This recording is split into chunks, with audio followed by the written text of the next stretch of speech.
ஓம் சாந்தி. இன்றைய முரளி 30 ஆகஸ்ட் 2024. பாப்தாதா மதுபன். இனிய குழந்தைகளை, துக்கத்தை போக்கும் பாபா நம்மை சுகதாமத்திற்கு அழைத்து செல்ல வந்து இருக்கிறார். நாம் சொர்க்கத்தின் பாரிஜாதங்களாக மாறப்போகிறோம் என்ற மகிழ்ச்சி உங்களிடம் இருக்க வேண்டும். கேள்வி: குழந்தைகளின் எந்த ஸ்திதியை பார்க்கும் போதும் தந்தைக்கு கவலை வருவதில்லை, ஏன்? பதில்: ஒரு சில குழந்தைகள் ஃபஸ்ட் கிளாஸ் நறுமண மலர்களாக இருக்கிறார்கள். சிலர் கொஞ்சம் கூட நறுமணம் இருப்பதில்லை. ஒருவரின் மனநிலை மிக நன்றாக இருக்கிறது. ஒருவர் மாயாவின் புயலில் தோல்வி பெறுகிறார். இவை எல்லாவற்றையும் பார்க்கும் போதும் தந்தைக்கு கவலை ஏற்படுவதில்லை. ஏன் என்றால் சத்யுக ராஜஸ்தானி ஸ்தாபனை ஆகி கொண்டு இருக்கிறது என்பது தந்தைக்கு தெரியும். இருந்து குழந்தைகளே, எந்த அளவு முடியுமோ அந்த அளவு நினைவில் இருங்கள். மாயாவின் புயல்களை கண்டு பயப்படாதீர்கள் என்று தந்தை அறிவுரை கொடுக்கிறார். ஓம் சாந்தி. இனிமேலும் இனிமையான எல்லையற்ற தந்தை இனிமேலும் இனிமையான குழந்தைகளுக்கு அமர்ந்து புரிய வைக்கிறார். பாபா மிக மிக இனியவர் என்பதை புரிந்திருக்கிறீர்கள் தானே? பிறகு கல்வி வழங்கும் டீச்சரும் மிக மிக இனியவராக இருக்கிறார். இங்கே நீங்கள் எப்போது அமர்கிறீர்களோ அப்போது தந்தை மிக மிக இனியவர். அவரிடமிருந்து சொர்க்கத்தில் ஆஸ்தி கிடைக்கிறது என்பது நினைவில் இருக்க வேண்டும். இங்கே நீங்கள் வேசியாலத்தில் அமர்ந்திருக்கிறீர்கள். தந்தை எவ்வளவு இனியவராக இருக்கிறார், அந்த மகிழ்ச்சி மனதில் இருக்க வேண்டும். தந்தை நம்மை அரைக்கல்பத்திற்கு சுகதாமத்திற்கு அழைத்து செல்பவர், துக்கத்தை போக்குபவர். அவர் அப்படிப்பட்ட தந்தையாக இருக்கிறார். பிறகு அந்த தந்தை டீச்சர் ஆகிறார். நமக்கு முழு சிருஷ்டி சக்கரத்தின் ரகசியத்தை புரிய வைக்கிறார்.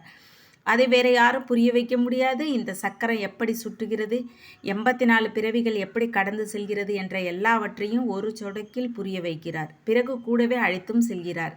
இங்கேயும் இருக்க வேண்டியதில்லை, அனைத்து ஆத்மாக்களையும் கூடவே அழைத்து செல்வார். இன்னும் சில நாட்களே இருக்கின்றன, அதிகம் சென்று விட்டது. கொஞ்சம் பாக்கி இருக்கிறது என்று சொல்லப்படுகிறது. இன்னும் கொஞ்ச நேரமே இருக்கிறது. அதனால் சீக்கிரமாக என்னை நினைவு செய்தால் உங்கள் தலை மீது சேர்ந்திருக்கும் ஜென்ம ஜென்ம பாவங்களின் சுமை அழிந்து போகும். மாயாவோடு யுத்தம் நடக்கிறது. நீங்கள் என்னை நினைவு செய்கிறீர்கள். நினைவு செய்வதால் அது அகலும். இதையும் தந்தை சொல்கிறார். எனவே ஒருபோதும் கவலைப்படாதீர்கள். எவ்வளவுதான் தீய எண்ணங்களையோ புயல்களோ வரட்டும், எண்ணங்களால் முழு இரவும் உறக்கம் தொலைந்தாலும் பயப்படக்கூடாது. தைரியமாக இருக்க வேண்டும். இப்படி கட்டாயம் வரும் என்று தந்தை சொல்கிறார். கனவும் வரும். இந்த எல்லா விஷயங்களை கண்டும் பயப்படக்கூடாது. இது யுத்த மைதானம். இவையெல்லாம் அழிய வேண்டும். மாயாவை வெற்றி பெறவே நீங்கள் யுத்தம் செய்கிறீர்கள். மற்றபடி இதில் சுவாசம் போன்ற எதையும் நிறுத்த வேண்டாம். ஆத்மா எப்போதும் சரீரத்தில் இருக்கிறதோ அப்போது சுவாசம் நடக்கிறது. இதில் சுவாசம் போன்றவற்றை நிறுத்துவதற்கு முயற்சி செய்யாதீர்கள். அட்டியோகம் போன்றவற்றில் எவ்வளவு கஷ்டப்படுகிறார்கள். பாபாவிற்கு அனுபவம் இருக்கிறது. கொஞ்சம் கொஞ்சம் கற்றிருந்தார். எனினும் நேரமும் வேண்டுதானே? ஞானமும் நன்றாக இருக்கிறது. எனினும் நேரம் எங்கே இருக்கிறது? எங்களிடம் தொழிற்சாலைகள் இருக்கின்றன, இன்ன வேலை இருக்கிறது என்று இந்த காலத்தில் உங்களிடம் சொல்கிறார் தானே?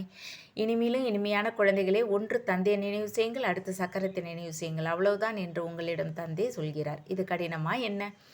சத்தியுகத்திலும் திரேதாயுகத்திலும் இவர்களின் ராஜ்யம் இருந்தது. பிறகு இஸ்லாமியர், பௌத்தர் போன்றவர்களின் வளர்ச்சி ஏற்பட்டு கொண்டே சென்றது. இவர்கள் தமது தர்மத்தை மறந்துவிட்டனர். தம்மை தேவி தேவர் என்று சொல்லிக் கொள்ள முடியவில்லை. ஏனென்றால் அவர் பவித்திரமாக மாறியிருக்கின்றனர். தேவர்கள் பவித்திரமாக இருந்தனர். நாடகத்தின் திட்டப்படி அவர்கள் தம்மை இந்து என்று சொல்ல ஆரம்பித்தனர். உண்மையில் இந்து என்று ஒரு தர்மமே இல்லை. இந்தியா என்ற பெயர் பின்னால் வந்தது. உண்மையான பெயர் பாரதம். பாரத மாதாவிற்கு ஜெய் என்று சொல்கிறார்கள். தந்தையை எப்படி நினைவு செய்வது என்று தந்தை குழந்தைகளுக்கு புரிய வைக்கிறார். வீட்டிற்கு அழைத்து செல்லவே தந்தை வந்திருக்கிறார். யாரை? ஆத்மாக்களை. நீங்கள் எந்த அளவு தந்தையை நினைவு செய்கிறீர்களோ அந்த அளவு பவித்திரமாவீர்கள். பவித்திரமாகி கொண்டே சென்றால் பிறகு தண்டனையும் பெற மாட்டீர்கள். ஒருவேளை தண்டனை பெற்றால் பதவியும் குறைந்துவிடும். எனவே எந்த அளவு நினைவு செய்வீர்களோ அந்த அளவு விக்கிரமங்கள் அழிந்து கொண்டே போகும். பல குழந்தைகளால் நினைவு செய்யவே முடியவில்லை. நொந்து போய் விட்டு விடுகிறார்கள். யுத்தம் செய்வதே இல்லை. அப்படிப்பட்டவர்களும் இருக்கிறார்கள். ராஜஸ்தானி ஸ்தாபனை ஆக வேண்டும் என்பது புரிந்து கொள்ளப்படுகிறது. பலர் பெயிலர் ஆவார்கள். ஏழை பிரஜைகளும் தேவை. அங்கே துக்கம் இருக்காது. எனினும் ஏழை பணக்காரர் எல்லா சூழ்நிலையிலும் இருப்பார்கள். இது கலியுகம். இங்கே செல்வந்தர் ஏழை இருவரும் துக்கத்தை அனுபவிக்கிறார்கள். அங்கே இருவரும் சுகமாக இருப்பார்கள். எனினும் ஏழை செல்வந்தர் என்ற உணர்வு இருக்கும். துக்கத்தின் பெயர் இருக்காது. மற்றபடி நம்பர்வாராகவே இருப்பார்கள். எந்த வியாதியும் இருக்காது. ஆயுள் நீளமாக இருக்கும். இந்த துக்கதாமத்தை மறந்து விடுவார்கள். சத்தியுகத்தில் உங்களுக்கு துக்கத்தின் நினைவே இருக்காது. துக்கதாமம் மற்றும் சுகதாமத்தின் நினைவை இப்போது தந்தை உங்களுக்கு கொடுக்கிறார். சொர்க்கம் இருந்தது என்று மனிதர்கள் சொல்கிறார்கள். எனினும் எப்போது இருந்தது, எப்படி இருந்தது என்ற எதுவும் தெரியாது. லட்ச வருட விஷயங்கள் யாருடைய நினைவிற்கும் வர முடியாது. நேற்று உங்களிடம் சுகம் இருந்தது, நாளை மீண்டும் இருக்கும் என்று தந்தை சொல்கிறார். அதனால் இவர் நல்ல மலர், இவர் இப்படி முயற்சி செய்கிறார், இவர் உறுதியாக இல்லை, இவர் கல் புத்தியோடு இருக்கிறார் என இங்கே அமர்ந்து மலர்களை பார்க்கிறார். தந்தைக்கு எந்த விஷயத்தை பற்றியும் கவலை இருப்பதில்லை. குழந்தை சீக்கிரம் படித்து செல்வந்தராக வேண்டும் என்று நினைக்கிறார். பிறருக்கும் கற்பிக்க வேண்டும். குழந்தையாகி விட்டீர்கள் எனில் சீக்கிரம் படித்து திறமைசாலியாக வேண்டும். அப்படியும் எதுவரை படிக்கிறார்கள், பிறருக்கு கற்பிக்கிறார்கள். எப்படிப்பட்ட மலராக இருக்கிறார்கள் என்று தந்தை அமர்ந்து பார்க்கிறார். ஏனென்றால் இது சைத்தன்ய மலர்களின் தோட்டம். மலர்களை பார்க்கும் பொழுது எவ்வளவு மகிழ்ச்சி ஏற்படுகிறது. பாபா சொர்க்கத்தின் ஆஸ்தி கொடுக்கிறார் என்பதை குழந்தைகள் தாமும் புரிந்து கொள்கிறார்கள். தந்தையை நினைவு செய்து கொண்டே இருந்தால் பாவங்கள் அழிந்து கொண்டே போகும். இல்லை என்றால் தண்டனை பெற்ற பிறகு பதவி பெறுவீர்கள். அதை அடிவாங்கிய பிறகு கிடைக்கும் சுண்டல் என்று சொல்லப்படுகிறது. தந்தையை அப்படி நினைவு செய்ய வேண்டும். அதனால் ஜென்ம ஜென்மங்களின் பாவங்கள் அழிய வேண்டும். சக்கரத்தை அறியவும் வேண்டும். சக்கரம் சுற்றி கொண்டே இருக்கிறது, ஒருபோதும் நிற்காது. பேனை போல ஊர்ந்து கொண்டே செல்கிறது. பேன் மிக மிக மெல்ல ஊர்ந்து செல்கிறது. இந்த எல்லையற்ற நாடகமும் மிக மெதுவாக நடக்கிறது. டிக் டிக் நடந்து கொண்டே இருக்கிறது. 5000 வருடங்களின் நொடிகள் நிமிடங்கள் எத்தனை இருக்கின்றன என்ற கணக்கை குழந்தைகள் கண்டுபிடித்து எழுதி அனுப்பினார்கள். லட்சக்கணக்கான வருடங்களாக இருந்தால் யாரும் கண்டுபிடிக்க முடியாது. இங்கே தந்தையும் குழந்தைகளும் அமர்ந்திருக்கிறீர்கள். இவர் தந்தையை எவ்வளவு நினைவு செய்கிறார், எவ்வளவு ஞானத்தை பெற்றிருக்கிறார், பிறருக்கு எவ்வளவு புரிய வைக்கிறார் என்று தந்தை ஒவ்வொருவராக பார்க்கிறார். இது மிகவும் எளிது. தந்தையின் அறிமுகத்தை மட்டும் கொடுங்கள். பேட்ச் குழந்தைகளிடம் இருக்கவே செய்கிறது. இவர்தான் சிவபாபா என்று சொல்லுங்கள். காசிக்கு சென்றாலும் சிவபாபா சிவபாபா என்று சொல்லி நினைவு செய்கிறார்கள். சத்தம் போடுகிறார்கள். நீங்கள் சாலி கிராமங்கள். ஆத்மா முற்றிலும் சிறிய நட்சத்திரமாக இருக்கிறது. அதில் எவ்வளவு பாகம் பதியப்பட்டு இருக்கிறது. ஆன்மா வளர்வதோ தேய்வதோ இல்லை, அழிவதில்லை. ஆத்மா அழியாதது. அதில் நாடகத்தின் பாகம் பதியப்பட்டு இருக்கிறது. வைரம் எல்லாவற்றையும் விட கடினமாக இருக்கின்றது. அதை போன்ற கடினமான கல் வேறு எதுவும் கிடையாது. இது நகை வியாபாரிகளுக்கு தெரியும். ஆத்மா எவ்வளவு சிறியதாக இருக்கிறது என்பதை சிந்தனை செய்யுங்கள். அதில் எவ்வளவு பாகம் நிறைந்திருக்கிறது. அது ஒருபோதும் தேய்வதே இல்லை. ஒருவரை அப்பா, டீச்சர், சத்துகுரு என்று சொல்லும்படி வேறு எந்த ஆத்மாவும் இருப்பதில்லை. வேறு எந்த மனிதரும் இந்த உலகில் இருப்பதில்லை. இவர் ஒருவரே எல்லையற்ற தந்தையாகவும் ஆசிரியராகவும் இருக்கிறார். எல்லோருக்கும் மன்மனாபாவ என்ற அறிவுரை கொடுக்கிறார். உங்களிடம் மற்ற தர்மங்களை சேர்ந்தவர்கள் வந்தால் அவரிடம் அல்லாவை நினைவு செய்கிறீர்கள் தானே என்று கேளுங்கள் என உங்களுக்கும் சொல்கிறார். ஆத்மாக்கள் எல்லோரும் சகோதரர்கள். என்னை மட்டும் நினைவு செய்தால் விக்கிரமங்கள் விநாசமாக என்று இப்பொழுது தந்தை அறிவுரை கொடுக்கிறார். தந்தையே பதித்த பாவனர். இவர் சொன்னது யார்? ஆத்மா. மனிதர்கள் பாடுகிறார்கள், எனினும் அதை அர்த்தத்தை புரிந்து கொள்வதில்லை. நீங்கள் எல்லோரும் சீதைகள், நான் ராமர். அனைத்து பக்தர்களுக்கும் சத்கதி கொடுப்பவர் நான் தான் என்று தந்தை சொல்கிறார். எல்லோருக்கும் சத்கதி கொடுக்கிறேன். மற்ற எல்லோருக்கும் முக்தி தாமத்திற்கு போகிறார்கள். சத்தியுகத்தில் வேறு தர்மம் எதுவும் இருக்காது. நாம் மட்டும் இருப்போம். ஏனென்றால் நாமே தந்தையிடமிருந்து ஆஸ்தி பெறுகிறோம். இங்கே எவ்வளவு எண்ணற்ற கோயில்கள் இருக்கின்றன. எவ்வளவு பெரிய உலகமாக இருக்கிறது. எண்ணற்ற பொருட்கள் இருக்கின்றன. அங்கே இந்த எதுவும் இருக்காது. வெறும் பாரதம் மட்டும் இருக்கும். இந்த ரயில் போன்றவையும் இருக்காது. இவையெல்லாம் அழிந்து போகும். அங்கே ரயிலுக்கு அவசியமே இருக்காது. சிறிய நகரமாக இருக்கும். இங்கு வெகு தொலைவில் உள்ள ஊர்களுக்கு போக ரயில் தேவைப்படுகிறது. தந்தை புத்துணர்வு பெற வைக்கிறார். குழந்தைகளுக்கு பலவித பாயிண்ட்களை புரிய வைத்து கொண்டே இருக்கிறார். இங்கே அமர்ந்திருக்கிறீர்கள். புத்தியில் முழு ஞானமும் இருக்கிறது. அப்படி பரமபிதா பரமாத்மாவிடம் முழு ஞானமும் நிறைந்து இருக்கிறது. அதை உங்களுக்கு புரிய வைத்து கொண்டே இருக்கிறார். மிக உயர்ந்த சாந்தி தாமத்தில் இருப்பவர் சாந்தி கடல் தந்தை. ஆத்மாக்கள் நாமும் அங்கே இனிய வீட்டில் இருப்பவர்களே. சாந்திக்காக மனிதர்கள் எவ்வளவு தலையில் கொள்கிறார்கள். மனிதருக்கு சாந்தி எப்படி கிடைக்கும் என்று சாதுக்களும் கேட்கிறார்கள். என்னென்ன உத்திகளை கையாள்கிறார்கள். ஆத்மா மனம் புத்தியோடு இருக்கிறது. அதன் சுய தர்மமே சாந்தி என்று பாடப்படுகிறது. வாயே இல்லாத போது, கர்மேந்திரியங்களே இல்லாத போது நிச்சயம் சாந்தியே இருக்கும். ஆத்மாக்கள் நமது வசிப்பிடம் இனிய வீடு. அங்கே முற்றிலும் அமைதி இருக்கிறது. பிறகு அங்கிருந்து நாம் சுகதாமத்திற்கு வருகிறோம். இப்போது துக்கதாமத்திலிருந்து சுகதாமத்திற்கு டிரான்ஸ்ஃபர் ஆகிறோம். தந்தை பாவனமாக மாற்றுகிறார். எவ்வளவு பெரிய உலகம். இத்தனை காடுகள் போன்ற என்ற எதுவுமே அங்கே இருக்காது. இத்தனை மலைகள் போன்ற எதுவும் இருக்காது. நமது ராஜஸ்தானி இருக்கும்.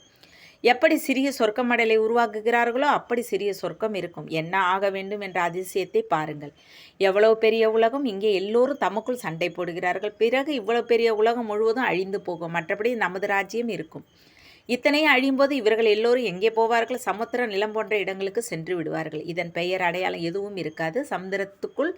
சமுத்திரத்துக்குள் எந்த பொருள் போகிறதோ அது உள்ளேயே அழிந்துவிடும். கடல் விழுங்கிவிடும். தத்துவத்தோடும் மண்ணோடும் கலந்துவிடும். பிறகு உலகமே சதோ பிரதானமாக இருக்கும். அந்த நேரம் புதிய சதோ பிரதானமான இயற்கை என்று சொல்லுவார்கள். உங்களுக்கு அங்கே இயற்கையான அழகு இருக்கும். லிப்ஸ்டிக் போன்ற எதையும் பயன்படுத்துவதில்லை. அதனால் குழந்தைகள் உங்களுக்கு மகிழ்ச்சி ஏற்பட வேண்டும். நீங்கள் சொர்க்கத்தின் பாரிஜாதமாகிறீர்கள். ஞானஸ்தானம் செய்யவில்லை என்றால் நீங்கள் தேவர்களாக மாற மாட்டீர்கள். வேறு எந்த வழியும் இல்லை. தந்தை எப்போதும் அழகாக இருக்கிறார். ஆத்மாக்கள் நீங்களும் கருப்பாகி விட்டீர்கள். காதலர் மிக அழகாக பயணியாக இருக்கிறார். அவர் உங்களை அழகாக மாற்றுகிறார். நான் இவருக்குள் பிரவேசம் செய்திருக்கிறேன் என்று தந்தை சொல்கிறார். நான் ஒருபோதும் கருப்பாவதில்லை. நீங்கள் கருப்பில் இருந்து அழகாகிறீர்கள். சதா அழகாக ஒரே ஒரு பயணி மட்டுமே இருக்கிறார். இந்த தந்தை கருப்பாகவும் அழகாகவும் ஆகிறார். அந்த தந்தை உங்கள் எல்லோரையும் அழகாக்கி கூடவே அழைத்து செல்கிறார். குழந்தைகள் நீங்கள் அழகாகி பிறகு மற்ற எல்லோரையும் அழகாக மாற்ற வேண்டும். தந்தை ஷாம் சுந்தர் ஆவதில்லை. கீதையில் தவறு செய்திருக்கிறார்கள். அவர்கள் தந்தைக்கு பதிலாக ஸ்ரீ கிருஷ்ணரின் பெயரை போட்டுவிட்டார்கள். இதைதான் முக்கிய தவறு என்று சொல்லப்படுகிறது. முழு உலகையும் அழகாக மாற்றக்கூடியவர் சிவபாபா. அவருக்கு பதிலாக யார் சொர்க்கத்தில் முதலாம் நம்பரில் அழகாக மாறுகிறாரோ அவரது பெயரை போட்டுவிட்டார்கள். இதை யாரும் புரிந்து கொள்ளவில்லை. பாரதம் மீண்டும் அழகாக மாற வேண்டும். 40,000 வருடங்களுக்கு பிறகு சொர்க்கமாகும் என்று அவர்கள் நினைக்கிறார்கள். முழு கல்பமே 5,000 வருடங்கள் என்று நீங்கள் சொல்கிறீர்கள். தந்தை ஆத்மாக்களோடு பேசுகிறார். நான் அரைக்கல்ப காதலர் என்று சொல்கிறார். பதித்த பாவனரே வாருங்கள், ஆத்மாக்கள் எங்களை காதலிகளாக பாவனமாக மாற்றுங்கள் என்று சொல்லி நீங்கள் என்னை அழைத்து வந்தீர்கள். அதனால் அவரது வழியில் நடக்க வேண்டும், முயற்சி செய்ய வேண்டும். நீங்கள் தொழில் எதையும் செய்ய வேண்டாம் என்று தந்தை சொல்வதில்லை. அவை எல்லாவற்றையும் செய்ய வேண்டும். இல்லற விவகாரத்தில் இருந்து கொண்டே குழந்தை குட்டிகள் எல்லாம் பராமரித்து கொண்டு தன்னை ஆத்மா என்று உணர்ந்து என்னை நினைவு செய்யுங்கள். ஏனென்றால் நானே பதித்த பாவனர். குழந்தைகளை நன்றாக பராமரிங்கள். மற்றபடி இப்போது இன்னும் குழந்தைகளை பெறாதீர்கள். இல்லையென்றால் அவர்களின் நினைவு வந்து கொண்டே இருக்கும். இவர்கள் எல்லோரும் இறக்கும் போதும் இவர்களை மறக்க வேண்டும். இருக்கும் போதும் நீங்கள் எவற்றையெல்லாம் பார்க்கிறீர்களோ அவையெல்லாம் அழியப் போகின்றன. சரீரம் அழிந்து போகும். தந்தை நினைவால் ஆத்மா பவித்திரமாக மாறிவிடும். பிறகு சரீரமும் புதியதாக கிடைக்கும். இதுதான் எல்லையற்ற சந்நியாசம். தந்தை புது வீட்டை கட்டுகிறார். அப்போது பழைய வீட்டிலிருந்து உள்ளம் நீங்கி விடுகிறது. சொர்க்கத்தில் என்ன இருக்கிறது? அளவற்ற சுகம் இருக்கும். சொர்க்கமோ இங்கே இருக்கிறது. தில்வாடா கோவிலும் முழுமையாக நினைவு சின்னமாக இருக்கிறது. கீழே தவம் செய்கிறார்கள். பிறகு சொர்க்கத்தை எங்கே காட்டுவது? அவர்கள் பிறகு கூரையில் வைத்திருக்கிறார்கள். கீழே ராஜயோகம் தவம் செய்து கொண்டு இருக்கிறார்கள். மேலே ராஜ்ய பதவி நிற்கிறது. எவ்வளவு நல்ல கோவில்! மேலே அச்சல்கரில் தங்க மூர்த்திகள் இருக்கின்றன. அதற்கு மேலே இருப்பது குருசிக்கர். குருசிக்கரில் எல்லோரையும் விட மேலே அமர்ந்து இருக்கிறார் மிக உயர்ந்தவர் சத்குரு. பிறகு கீழே சொர்க்கத்தை காட்டியிருக்கிறார்கள். அதனால் இது தில்வாடா கோவில் முழுமையான நினைவு சின்னமாக இருக்கிறது. ராஜயோகத்தை நீங்கள் கற்கிறீர்கள். பிறகு சொர்க்கம் இங்கே இருக்கும். தேவர்கள் இங்கே இருந்தார்கள். அதனால் அவர்களுக்காக பாவன உலகம் இப்போது உருவாகி கொண்டு இருக்கிறது. நல்லது. இனிமேலும் இனிமையான காணாமல் போய் கண்டெடுக்கப்பட்ட செல்ல குழந்தைகளுக்கு தாய் தந்தை பாப்தாதாவின் அன்பு நினைவுகள் மற்றும் காலை வணக்கம். ஆன்மீக குழந்தைகளுக்கு ஆன்மீக தந்தை நமஸ்காரம். ஆன்மீக தந்தைக்கு ஆன்மீக குழந்தைகளின் அன்பு நினைவுகள் மற்றும் நமஸ்காரம். தாரணைக்கான முக்கிய சாரம் 1.